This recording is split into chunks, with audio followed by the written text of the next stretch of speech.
Let's continue to reflect on what's been happening this afternoon in the Premier League.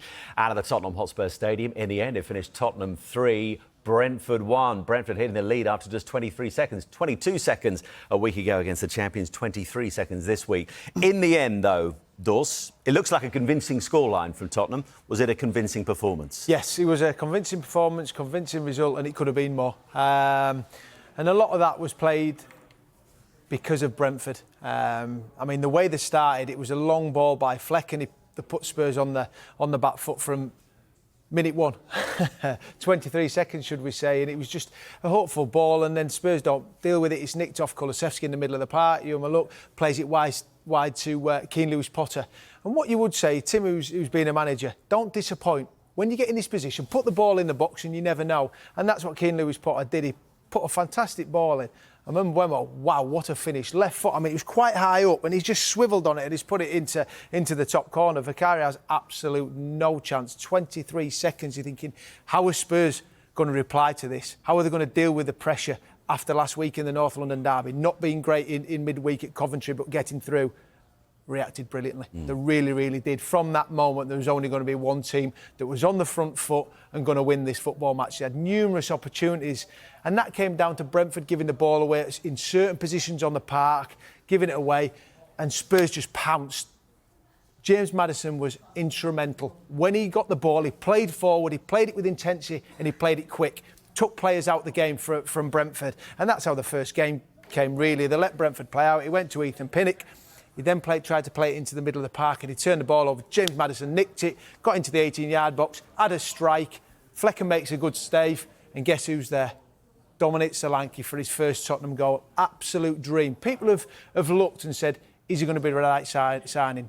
He's 2 or 3 games into his Spurs career. Give the guy a chance. It's remarkable, but it was a tap-in. He weren't going to miss that, and it was one-way traffic for the first half. Well, it was interesting hearing from Ange Postecoglou in his press conference yesterday, because inevitably he was asked about Dominic Solanke and the fact that he hadn't scored. But listen, he'd been injured as well. And he said, look, if he hasn't scored for 14, 15 games, it's a worthwhile question. But come on, guys, give him a break. But when you've got that kind of price tag, that first goal is a massive moment, isn't it? Well, expectation is always there. And you look last year, 12 months ago, when Harry Kane was sold, who was going to replace him? They never had a number 9, in my opinion. Richarlison came in, Son played through the centre at times.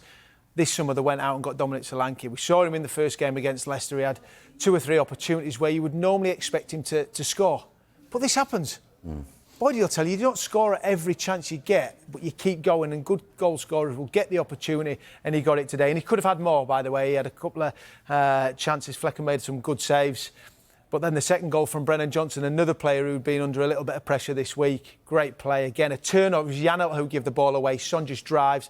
Great pass into Brennan Johnson. He just drills it into the far corner. Just want to ask you quickly about Vicario, because you mentioned his name a few times this afternoon. You have a concern there, don't you? What is it?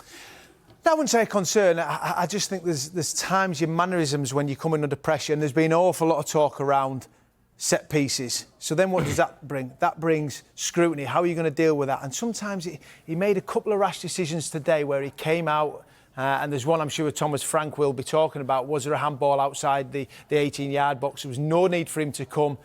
On the other hand, he made a couple of big saves at 2-1, and Mbeumo had a shot, and Kevin Schade, great header down to his right. It was a magnificent save. But sometimes when you're getting under this pressure and you're making mistakes, just try and keep calm, because he is a good shot stopper, but don't get involved in silly things that you don't need to. Could Tottenham manage the game better?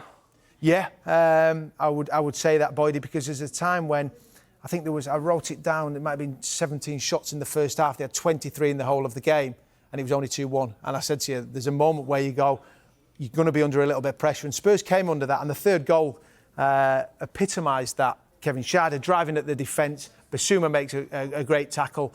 And Romero plays one pass through into Son, into Maddison. For me, it was absolutely brilliant. 3-1, comfortable result, and it could have been more.